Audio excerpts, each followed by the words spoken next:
уважаеми колеги, днес ще ви запозная с геометрията на пиците. Наскоро открих една от култовите пицини късво, известна като пица шунка бекон. Каква е нейната форма? Кръгла. Точно така, тя е с диаметър 25 см, което означава какво? Че е много голяма! Че е голяма, но вие не сте голям умни, колега. Както виждате, в тази окръжно са вписани парчета шунка и бекон, които са какви? Сочни. Точно така, до тях откриваме още какво? Томати. Браво! Като прибавим към тях корен квадрателно тригъл, получаваме какво? Слюнкоотделяне! Трудно ще завършите, колега.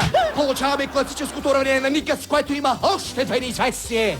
Плът с дебелина 0,6 см. И още какво? Сирена галда. Браво, бе, колежка! А на колко парчета може да се разреже пица шунка бекон? По този въпрос науката мълчи, но аз като един голям капацитет смятам, че тя може да бъде разнесена на 2, 4, 6, 8, 10 парчета. Което означава какво? Че е много голяма! Което означава, че геометрията на пицата не е важна. Важен е вкусът.